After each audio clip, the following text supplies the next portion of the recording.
Haleluya! Burya itorero nyakuri ni iryita ku mfubyi n'abapfakazi.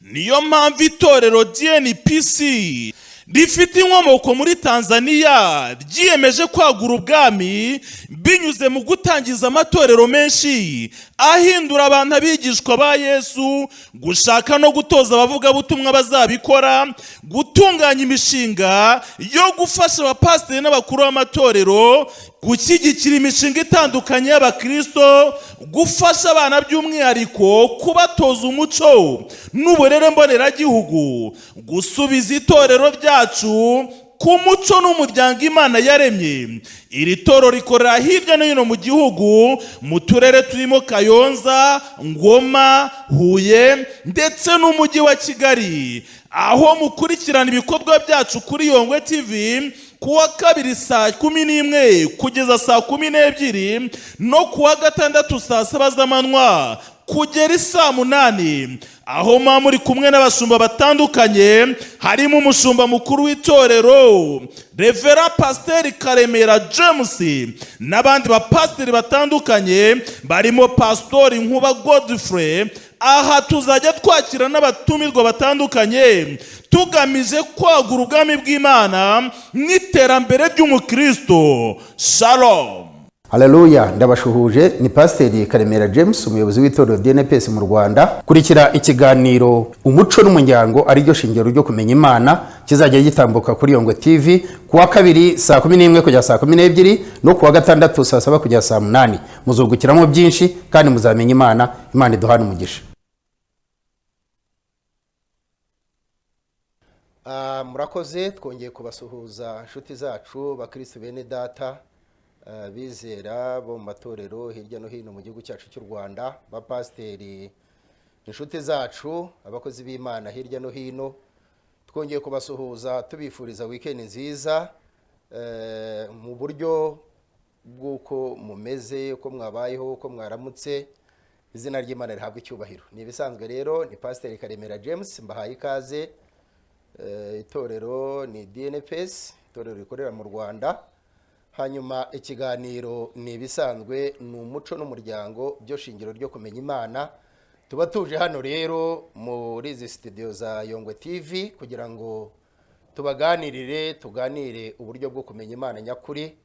Muzi yuko nkuko maze iminsi mbibabwira ko umurongo mugari w'itorero ryacu ari guhindura abantu kuba abigishwa ba Yesu, kugira ngo harangizwe inshingano nkuru Yesu Kristo yadusigiye, aho yatubwiye ati nimugende mu mahanga yose muhindura abantu kuba bigishwa, mubabatize hanyuma mubigishe kwitondera iby'ubwami. Haleluya. Rero nshuti zanjye, abamenyereye, abamaze iminsi munkurikiye, turi muri icyo kiganiro cyo kuganira ku buryo itorero n'umuco, ihuriro ry'itorero n'umuco. Nkuko tusanzwe tubizi, tuzi ko itorero hirya no hino ngira ngo niyo materime dukoresha, nizo mvugo dukoresha tuvuga tuti itorero ni umuryango. Haleluya. Itorero ni umuryango, kandi ni umuryango waremye n'Imana. Ariko uko ni nako kuri, uko niko kuri rwose, nuko itorero ari umuryango. Nubona uri muri famiye yanyu, famiye na akantu gato kaba gakuwe mu buryo bw'umuryango, ariko mu buryo bw'imivugire wumva tuvuga umuryango nyarwanda, umuryango wa runaka. Ubundi mu muco w'u Rwanda tuzi ko hazamo amazu, hakazamo n'umuryango. Umuryango kuko ni ikintu kiba cyamaze kuba kigari, ariko inzu ya runaka nubwo nabyo tubyita umuryango, ariko nyirizina umuryango ni society, ni abantu twese duhuriyemo, dufite icyo dusangiye, dufitanye isano. Haleluya. Hanyuma rero nk'ibisanzwe turagira ngo tuze kugira akanya ko kuganira kuri uyu muco. Ubwo duherukana hano twaganiriye ku muco, tubona aho uburyo umuco waje kugira ngo urye mu muryango. Ese umuco n'umuryango ni iki cyabanjiriza ikindi kubaho? Haleluya. Ariko mu busobanuro nuko twasanze habanje habaho umuryango. Uyu muryango rero wagombaga kugira ibintu biwurinda, biwuyobora kugira ngo ubeho kandi ukomeze usigasire nyirukuwushyiraho. Haleluya. Cyangwa amahame. Rero mu mahame uyu muryango wahawe n'Imana harimo n'icyo cy'umuco. umuco rero ni isano y'amaraso cyangwa se ni ikintu cy'uruvangitiranye udashobora kuvangura. Yesu nashimwe cyane. Twaje kubisobanuraho tugaragaza ko nyuma y'uko Imana iremye umuntu byayisabye yuko imushyira mu muco uranguye umuntu kugira ngo ikomeze ibungabunga ubumana bwayo yari imaze gushyira muri uyu muntu. Bigaragara neza aho nyuma yo kuremwa kwa Adamu uburyo Imana yamuremeye umufasha umukwiye ari we mugore cyangwa umufasha nk'uko nari mbivuze. Yesu nashimwe cyane, umunejeje. Hanyuma aba bantu basangira wa muco kuko byarashobokaga ko Imana ishobora gufata, ngira ngo nabisobanuyeho cyane, ingamiya cyangwa se igafata n'irindi tungo, inyamaswa zari ziraho, ikazihinduramo umuntu wo gushimisha Adamu. Ariko kubera ya kamere Mana yari iri muri Adamu ntabwo yari bwivange na kamere nyamaswa yindi, byasabye ko ifata Adamu ikamuremamo umugore bahuje kamere, bahuje amaraso, bahuje igisanira. Izina ry'Imana rihabwa icyubahiro. So rero nuno munsi itorero DNPS nk'umushumba waryo n'ubundi ngarutse imbere yanyu kugira ngo tuganire gatoya. Ndifuza ko uyu munsi muza kugira uruhare cyane mu gusubiza, kuko mfite gahunda yo kubwiriza, kwigisha cyane kuri iki kintu cy'umuco n'umuryango kugira ngo abantu basobanukirwe, bamenye aho bakosa haba mu muco, abana bamenye ikosa bakora mu muco, ababyeyi bamenye ikosa bashobora gukora muri uyu muco, kugira ngo byose bize kubafasha uburyo bakosora amwe muri ariya makosa tugenda dukora. Kandi nicyo amadini n'amatorero aba yabereyeho, kugira ngo abafashe gusegasira no kumenya neza ibyo bakwirinda. Izina ry'Imana rihabwa icyubahiro. Rero ntabwo naje njyenyine, muri studio za Yongwe TV turi kumwe n'umukozi w'Imana, umuvugabutumwa. Barimo baraza ari benshi nk'uko mubizi ko dufite gahunda yo kwakira abakozi b'Imana, baba abanyamihamagaro biyumvamo umuhamagaro runaka, icyo twita umuhamagaro cyangwa intumbero yo gukorera Imana, kwitanga mu murimo w'Imana. Turabakira tukaganira nabo, tukabafasha uburyo bwo gusobanukirwa ese umuhamagaro ni iki, umuntu ahamagarwa ate, noneho yamara kwiyumvamo tukamutoreza kujya kurangiza inshingano nkuru. Rero hari umwe inshuti yanjye tumaze iminsi tuganira kuri ubu butumwa turimo dutambutsa kuri televiziyo, dushishikariza abantu ko baza, kuko itorero ryacu ririmo riratangira hirya no hino mu gihugu. Turi ku muvuduko udafite icyo utwaye, kuko turatoza abazakora iryo vugabutumwa, ariko tukanabagirira naho tubahuriza bakwigira gushyira mu bikorwa ibyo bamaze kwigishwa. Rero reka mbanze mwakire, abanza basuhuze, turi bukomezanye nyuma y'isengesho.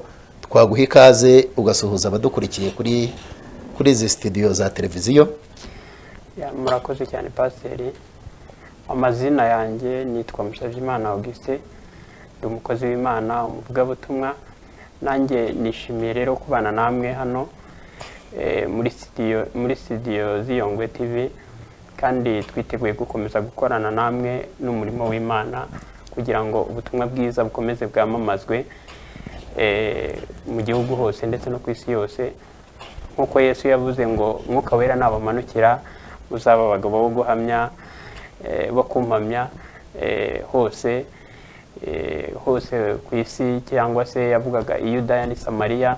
Ariko nanjye ndi umwe muri abo biteguye kwamamaza ubutumwa bwiza bwa Kristo.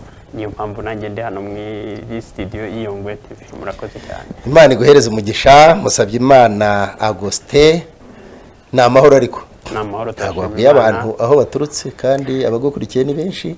Yego, murakoze cyane kwibukiranya. Naturutse Kirehe, niho nkorera uyu murimo w'Imana. Yego. Nabonye iri torero DNSTV numva ndarikunze, niho nshaka gukorera, kwagukira mu mvugabutumwa. Imana iguhereze umugisha cyane. Arakoze Auguste. Ni bisanzwe turaza gusaba abantu badukurikiye uno munsi nk'ibisanzwe ko tugira iminota dusigira abantu yo guhamagara batanga ibitekerezo cyangwa babaza ibibazo n'ubwunganizi ku cyigisho kiba kimaze gutambuka. Ariko nonaha iyo tutari twabwiriza, nkeka ko abenshi baba bataramenya umurongo mugari turi buganireho. so rero turi bubakire ku bitekerezo byanyu cyo koza nonaha muba mushobora kohereza ubutumwa message kuko zo nizo duheraho dusoma telefoni niriya mubona ku mayekara yanyu 0788 47 ugahamagara ugatanga igitekerezo cyawe cyangwa ukandika ubutumwa bugufi tukabona akanya ko kubusoma. Reka rero mu nyemerere abadukurikiye twashuhuje mu ntara y'amajyepfo barahari, dufiteyo umurimo w'ivuga butumwa dukorayo. Mu majyaruguru hari abarimo gukomangura ubugi, turimo tuganira nabo uburyo ki itorero ryacu ryakwagurirayo ibikorwa byaryo, nabo turabashuhuje. Iburengerazuba turabashuhuje, iburasirazuba niho dufite ibirindiro binini ngira ngo mu buryo bw'ivuga butumwa, nabo turabashuhuje baradukurikiye ari benshi. Ariko ntabwo twakwirengagiza abo hanze y'igihugu. I Bugande twarahabaye, twahakoze ubutumwa. Kongo baradukurikira, Tanzania niho dukomora cyane ibyo tuvugana namwe, nabo turabashuhuje nubwo batumva ikinyarwanda ariko harimo abamaze kukiga. Izina ry'Imana rihabwa icyubahiro. So rero mwese tubahaye ikaze muri studio za Yungwe TV mu kiganiro umuco n'umuryango ari byo shingiro ryo kumenya Imana. Umupasiteri ni Karemera James ninjye ugitambutsa. Nuno munsi ninjye tugiye kwiganirira, ariko ikiganiro cyacu cy'uno munsi nifuje yuko kiri bwibande ku kibazo ndi bubaze. Mumaze iminsi mudukurikira mbatumirira abatumirwa, ngira ngo na Eugene mwamubonye, nawe turi Auguste nawe arahari. Ntabwo ari bwigisho no munsi wa none kuko ni ngewe ushaka kwiganira namwe. Arahari cyokora babwiye mu mpine ko yumvishije ibikorwa turimo dukora. Kirehe ni hafi ya Kayonza, uvi Kayonza uca Ngoma ugera Kirehe, ni harimo gukorera umurimo usanzwe mu buzima busanzwe n'umurimo w'ivuga butumwa. Ubwo rero nawe ari mu rugendo rwabo turimo gutoza kumenyereza kujya kurangiza inshingano nkuru batumwe n'itorero rya DNPS nkuko musanzwe muryumva. Yesu nashimwe cyane.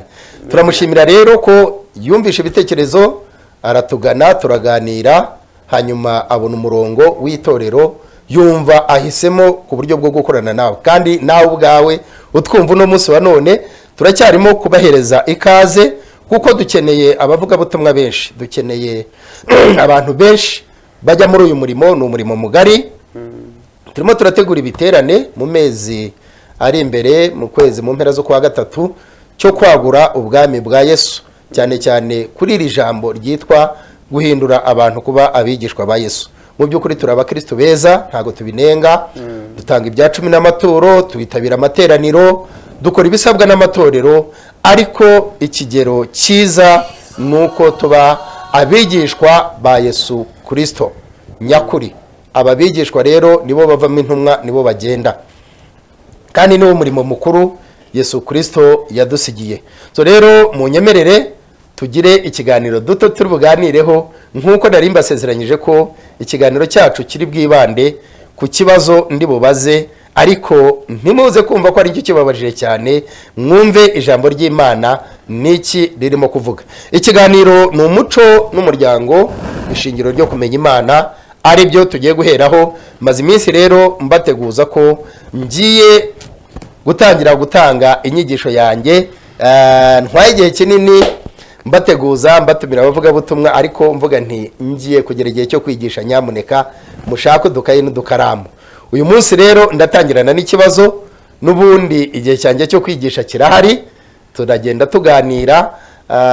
Ubwo nzasubira hano nsubiza ibibazo byabajijwe hanze ya studio, cyangwa se n'ibyo wabaza hano simbite mbisubiza, ariko nyirizina namaze kwinjira mu kiganiro. Izina ry'Imana rihabwa icyubahiro. Yesu nashimwe cyane. Reka dusenge rero, hanyuma tuganireho kuri icyo cyanditswe, mbahereze umwanya wo gusubiza ikibazo muri bubazwemo. Reka duce bugufi twubaha Imana dusenge. Mana, tuguhaye icyubahiro nanone kuri aya manywa y'ihangwe, turi imbere y'amaso yawe ndetse n'abantu bawe hirya no hino badukurikiye kuri izi studio, kuri televiziyo. Ndabizi ko ikurikiwe na benshi, ariko umwuka wawe wera ari kumwe natwe kuko yaduhamagariye gukora iyi mirimo twatumwe gukora hano. Nuko ndagusaba kugira ngo uhagarare nanjye, uhagararane n'abanteze amatwi n'abandeba n'amaso yabo, mu izina rya Yesu. Imbaraga yawe y'umwuka wera twoherejwe, kandi we muyobozi wacu aze anyobore muri iki kiganiro, ayobore abadukurikiye mu bitekerezo bari butange. Mu izina rya Yesu Kristo w'i Nazareti, kirogoya yose ikurweho, amaraso yadutwikire Nyagasani, kuko ni wowe watubereye igitambo, uritamba kugira ngo tubeho. Data, turiho natwe, niyo mpamvu tuguhamya mu ruhame rwa benshi rw'abadukurikiye, abari hafi yacu n'abari kure yacu. Mu izina rya Yesu Kristo w'i Nazareti, uko nukumva tukemera, twarangiza tukitaba, kandi ukaba udukoresha. Ijambo ryawe rimbwira neza ko ari wowe waduhaye ububasha Nyagasani dukoreramo no munsi wa none. Muri ubwo bubasha bwawe rero ndavuga ngo abadukurikiye bose babone umugisha.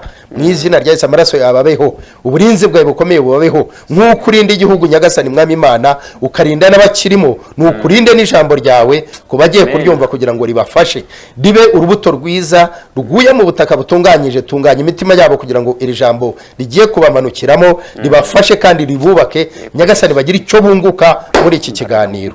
Tuguhaye ikaze umwuka wera, Imana Data n'Umwana. Duhaye ikaze buri wese wumva ubutumwa bwiza. Duhaye ikaze n'abariya bose batwumva bakicecekera ariko batarimo kubona inzira yo kwihana icyaha no guhinduka. Turabasengera mu izina rya Yesu kugira ngo nabo ubakize kiriya gitutu cy'ibyaha, kiriya gitutu cy'ingeso mbi, kiriya gitutu cy'ubuyobe, kiriya gitutu cyo kudasobanukirwa. Mu izina rya Yesu bayobore mu murongo mwiza. Ahari aho niyo mpamvu naba nageze kuri izi studio, ahari aho niyo mpamvu waba wanyicaje hano kugira ngo nganire n'aba bantu. Izina ryawe rihimbazwe, icyubahiro kibi cyawe, dusabye twizeye ku bwa Yesu Kristo umwami wacu. Amen, amen, amen. Murakoze, nongeye kubahereza ikaze. Turirukanka nk'uko iminota irimo kwiruka. Yababwiye ko turi buganire gatoya. Nashaka ko tuganira ku bintu bibiri. Ese Adamu na Eva bahuye gute? Twaganiriye uburyo Adamu yabayeho n'uburyo Eva yabayeho, ntago turi busubireho, ahubwo nifuje gutera intambwe hepfo y'icyo gatoya. Hari ijambo rivuga ngo nuko inzoka ishukashuka Eva. Haleluya. Eva uyu turimo kuvuga ni umugore. Wenda mbihindure mvuge ngo nuko Satani abeshya umugore, nuko umugore nawe aragenda abeshya umugabo, nuko umugabo nawe atera inkunga mu gukora ikibi. Haleluya. Ese muri ibi bintu bitatu ni iki cyari gikwiriye igihano? Wowe udukurikiye, wowe usoma Bibiliya ukumva ubutumwa bwiza. Yesu nashimwe cyane. Reka nsabe Auguste yihute adusomere aho hantu, ndi butange umwanya munini w'abantu kugira ngo baze kugira icyo basubize. Hanyuma rero hakabaho ubundi butumwa butoya. Nyuma y'umuryango kubaho k'umugabo hakabaho umugore, hari hakurikiyeho icyiciro cy'uko umuryango waguka noneho, kuko niho bahawe uburenganzira bwo kubyara no kororoka. Haleluya. Aha rero niho haza umwana. Uyu mwana rero afite igisobanuro kuri uyu muryango, afite uburyo agomba kubaho, uburyo agomba kurerwa muri uyu muryango. Haleluya. Tuzaganiraho mu minsi ikurikiye. Ariko nkavuga nti ese ubundi inshingano z'uyu mwana muri uyu muryango izibanze zari izihe? Turi bubone muri Bibiliya kugira ngo nze kuganira mutabona yuko mugendeye ku bwenge bwanjye gusa, ahubwo dusangiye n'ijambo ry'Imana. Yesu nashimwe cyane. Reka dutangire kuri iri jambo gato ngo nuko inzoka yoshyushya Eva. Ijambo ry'Imana ryasobanuye neza ngo inzoka ni kamwe mu nyamaswa kari gafite uburyarya bwinshi, ubucabiranya, kubeshya, kwishushanya, kwiyoberanya. Haleluya. Bibiliya yavuze ngo inzoka yari imwe mu nyamaswa zifite uburiganya bwinshi, kuko na hano uko tubona yari ijamwe no kuriganya umugisha w'aba bantu, kuko Bibiliya yari yavuze ngo Adamu nkuremeye umugore ugukwiriye kandi mwishimana ubuzima bwose. Haleluya. Amen. Hanyuma ibaha kondisiyo. Wibuke ko aba bantu ni umuryango, kandi ni umuryango w'Imana. Mu yandi magambo hari Imana yari iri muri bo. Yesu nashimwe cyane, kuko Imana yabahumekeyemo umwuka wayo, itura muri bo, igendera muri bo, yari iri muri bo mu yandi magambo. Yesu nashimwe cyane. Noneho irari babwira ngo mwirinde iki, tuzagendana muri uru rugendo. Mwirinde iki, nzabahereza umugisha. Yesu nashimwe cyane. Noneho haza ka kantu wamuriganya. Haleluya. Abarokore bayita neza cyane, Imana ibahereza umugisha. Baravuga ngo ni umuriganya. Yewe muntu uriganya, yewe muntu uriganya, yewe ushukashukira umuntu kugira ngo umwambure utwe. ore Imana ikubabarire kuko Imana ikuvugaho ijambo ritari ryiza. Reka dusome mu itangiriro abadukurikiye, ndashaka ko turi busome wenda 200 igihe nikidukundira kuko igihe cyagiye. Igice cya 3 umurongo wa mbere nibishoboka turasoma no wa kabiri. Reka turebe Augustin adusomere umurongo wa mbere, aratubwira ngo iki? hari amagambo avuga hari umutwe w'amagambo uvuga ngo inzoka yoshya Eva. Inzoka yoshya Eva. Inzoka yarushaga uburiganya inyamaswa zo mu ishyamba zose Uwiteka Imana yaremye. Ibaza uwo mugore iti, ni ukuri koko Imana yaravuze iti ntimuzarye ku giti cyose cyo muri iyi ngobyi? Rekeraho gatoya, Yesu nashimwe cyane. Ikibazo cyanjye kiraho, nibinashoboka wenda dushobora no guhinira aho ngaho nta kibazo. Reka kuri studio baze kuguma badufashe kuko mu kanya turaba twitaba amatelefoni babaze ikibazo. Yesu nashimwe cyane. Ngo inzoka yarushaga izindi nyamaswa uburiganya. Noneho ngo yegera wa mugore, wumve uburiganya bwa mbere, irabaza ngo ariko se koko ni ukuri Imana yababujije kurya ku giti icyari cyo cyose? Yari imaze kumutega umutego. Haleluya. Kuko iyi nzoka yari ibizi ko hari igiti babujijwe runaka, ariko kugira ngo itege umutego igaragaza ko ese ni burundu mwabujijwe byose koko. Hari abarokore hirya no hino bagenda bibaza ngo ni ibiki abapasiteri babujijwe, ni ibiki bemerewe. Izina ry'Imana rihabwa icyubahiro. Nta ubuzwa byose kuko imibiri yacu itungwa n'ibintu bitandukanye. Izina ry'Imana rihabwa icyubahiro. Ubwenge bwacu kugira ngo bukure hari bisabwa kugaburirwa ubu bwenge bikuza ubwenge. Mu biryo turya bya buri munsi hariho ibihereza imbaraga ubwenge cyangwa kumenya, nibwo bwa bwonko. Hari ibitunga umubiri nyine uburyo bw'uruhu n'inyama, hari ibyongera amaraso. Haleluya. Ntago rero ibintu byose ariko wabibuzwa kugira ngo ubeho. Yesu nashimwe cyane. Hari ibyo ubuzwa bitewe n'ibyangiza uyu mubiri, kuko hari ibiryo warya bikagenda bikugabanyiriza ubumenyi, ubwenge, ugasaza uri hasi rwose, cyangwa se ugakura ubwenge busubira hasi. Izina ry'Imana rihabwa icyubahiro. Iyo nzoka rero wamuriganya yegera umugore aramubwira ngo ariko se koko ni ukuri Imana yababujije kurya ku giti icyari cyo cyose cyo muri iyi ngobyi? Yari imuteze umutego. Uyu mugore ntabwo yajyaga guhishurirwa uburyo ki ari busubize uyu muriganya, ahubwo yareruye aravuga ati oya, Imana yatubujije kurya ku giti cyo kumenya. Hepfo hari umurongo ndi bukuremo iki kibazo. Reka ahadusomere wenda mutaza kugira ngo nugukoresha ubwenge bwanjye. Ku murongo wa 2 yego rabango uwo mugore arayisubiza ati, uwo mugore arayisubiza ati, imbuto z'ibiti byo muri iyi ngobyi twemerewe kubirya. Twemerewe kubirya keretse, ku murongo wa 3, keretse imbuto z'igiti kiri hagati y'ingobyi. Yego. Nizo Imana yatubwiye iti ntimuzazirye. Hepfo gato. Yego. Ntimuzazirye. Yego. Ntimuzazikoreho mutazapfa. Hepfo gato, komeza gato dusoze. Ku murongo wa 4, iyo nzoka ibwira umugore iti gupfa ntimuzapfa, kuko umurongo wa 5, kuko Imana izi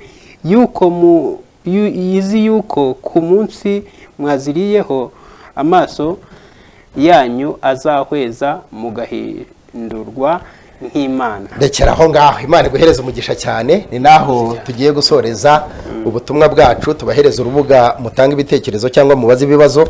Yesu nashimwe cyane. Hano umuriganya yari amaze kuriganya kera kuko yari amaze kumenesha ibanga uyu mugore. Izina ry'Imana rihabwa icyubahiro. Ibanga ry'umuryango kuko yari imuteze umutego, ariko ayisubiza neza avuga ati ntago tubuzwa byose, ariko hari igiti twabujijwe kiri hagati mu bindi byose. Haleluya.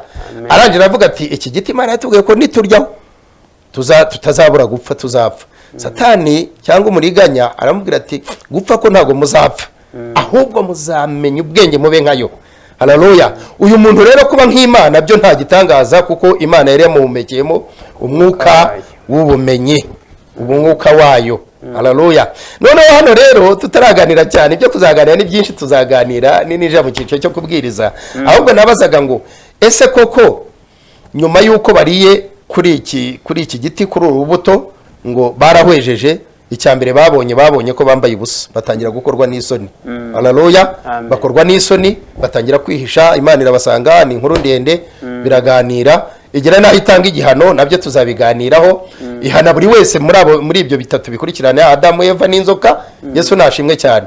Ariko se koko icyo Satani hano yavuze cyo kumenya ubwenge, uyu munsi ukurikije ibyo abantu barimo gukora, barakora ibintu bikomeye cyane. Izi televiziyo muradukurikiye, ndi ku Gisozi kuri Yongwe TV, ariko abibugande barandeba, Tanzania barambona. Ubwo ni bwa bwenge. Ahubwo ikibazo kirimo ndabaza ngo ese ye cya gihe cya Adamu na Eva kubaho badashoboye kumenya ubu bwenge, bakabaho umutuzo Imana yabaremeye, haleluya, na nyuma y'uko bakoze icyaha bakamenya ubu bwenge, hakaba hakorwa ibikorwa y'amatara tumurika, imikoro y'amatelefoni muhamagarisha, haleluya. Ese mungereranyize ubuzima bwa hariya hirya nubwo turimo, mubona ubwiza bwari ubuhe? Nicyo kibazo nashaka kubaza. Imana ibahereze umugisha cyane. Abadukurikiye mushatse mwatangira guhamagara rwose, ufite ubushobozi bwo gusubiza iki kibazo turabakira ku murongo wa telefoni 0788 478389. Murazibona telefoni, nomero zayo zanditse ku mayekara yanyu. Izina ry'Imana rihabwa icyubahiro. Ubuzima Imana yari yaduteguriye kubamo, mbere yo gukoresha ubwenge bwacu kugira ngo tugere ku bwenge bwayo, Yesu nashimwe cyane, mbere yo gucumura tukahishurirwa yuko turemetse mu bumana, dufishe ubushobozi bwo kurema nk'uko Imana irema, kuko abantu baremye byinshi, ibintu bitandukanye. Amateleviziyo arakorwa, izina ry'Imana rihabwa icyubahiro. Ntabwo ari Imana imanuka ngo igwe, ni abantu bakoresha ubwenge bwabo bakayikora, bagashyiraho amakonekisiyo, bagakoresha ikirere kugira ngo umwe abone undi cyangwa tugere ku bandi. Ariko si ubu buzima n'ubuzima Imana yari yararemeyemo Adamu, bantu mudukurikiye, ubuzima bwiza bwaba ari ubuhe? Urubuga ni urwanyu, ukurikije aho uri, ibyo wumva, ivugabutumwa. Ubuzima bwiza muri cya gihe dukomeza buriya nibi. Abantu batangiye guhamagara, reka twumve uwa mbere. Yongwe TV, mwiriwe? Mwiriweho? Muri bande? Mutanga igitekerezo cyanyu naho muherereye.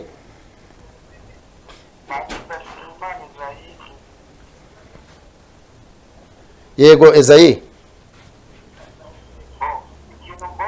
Yego. Yego.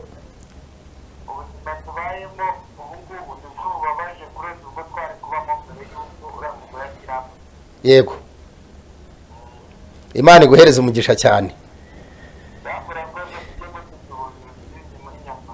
Rusizi, Imana ibahe umugisha, muradukurikiye. Reka twumve umuntu umwe dusenge dusoza. Ibitekerezo turabyakira, iyo tuvuye hano tuba dufite umwanya munini wo kwakira ibitekerezo byanyu. Mu bitange, mwandike mu bitange, ko kwa kabiri tuzagaruka hano turwana no gusubiza iki kibazo. Yongwe TV, mwiriwe? Mwiriweho? Wi, mwiriwe? Igitekerezo cyanyu ni ikihe?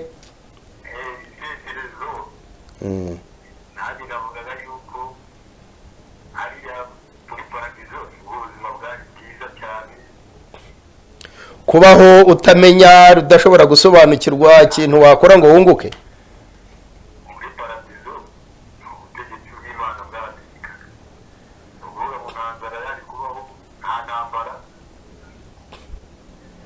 Kandi twumva ko intambara yatangiriye mu ijuru. Nta kibazo, Imana iguhe umugisha cyane. Uravuga ko ubuzima bwiza bwari ubwa mbere yuko abantu bahishurirwa cyangwa bamenya ibi ngibi, cyangwa mbere yuko hakorwa icyaha. Yego.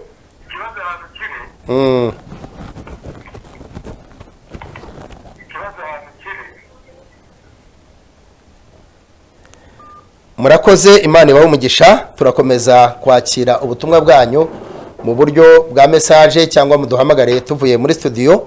Iminota ntabwo itwemereye, ikibazo ni icyo. Nzaza nsubiza ibibazo byanyu muri bubaze cyangwa se nsoma ibyo mwatanzeho igitekerezo, nibwo tuzinjira ku kibazo cy'umwana n'umubyeyi, aho tuzareba ku bwa Nowa. Ese Nowa n'abana be byitwaye biti? Bana rero turabararikira ko rubyiruko, iyo tuvuze abana ni abantu bose bakirererwa mu muryango, bagomba kubaha ababyeyi babo. Tuzagaruka tubibasobanurira nyuma yo gusubiza iki kibazo. Yesu nashimwe cyane. Reka tubasengere. Mwari kumwe na Pastor Karemera James, umuyobozi w'itorero rya DNPS mu Rwanda. Nkaba nabatumiriye umuvandimwe Augustin nakagaruka. Ikiganiro ni umuco n'umuryango, ari byo shingiro ryo kumenya Imana. Ku wa kabiri tuzaba turi hano dusubiza iki kibazo cyangwa dusoma ibitekerezo mwagitanzeho. Imana ibahereze umugisha. Reka dusenge, dusabire abari badukurikiye n'abari gutanga ibitekerezo. Mana Data wo mu ijuru, hereza umugisha buri muntu wese waradukurikiye, hereza umugisha buri muntu utanga igitekerezo cye ku bw'iki kiganiro, hereza buri muntu wese umugisha, udusabira umugisha natwe, kandi udukomereze ikiganiro, dukomereze ubutumwa mu izina rya Yesu, dukomereze ubugingo. Abayobozi ba televiziyo turabasabiye, abayobozi b'igihugu cyacu tukizamura amaboko yawe, iteka ryose kiri mu biganza byawe. Nuko duhire twese, icyubahiro kibi cyawe. Dusabye twizeye ko uri kumwe natwe kandi twumvishije. Abarwayi bakire, abafite ibyifuzo bitandukanye basanga bagirire neza. Ikuzo n'icyubahiro turabigushubije, dusabye twizeye ku bwa Yesu Kristo umwami wacu. Amen, amen, amen. Imana ibahereze umugisha mwese. Shalom. Haleluya! Burya itorero nyakuri ni ibyita ku mfubyi n'abapfakazi. Niyo mpamvu itorero DNPC rifite inkomoko muri Tanzania ryiyemeje kwagura ubwami binyuze mu gutangiza amatorero menshi ahindura abantu abigishwa ba Yesu, gushaka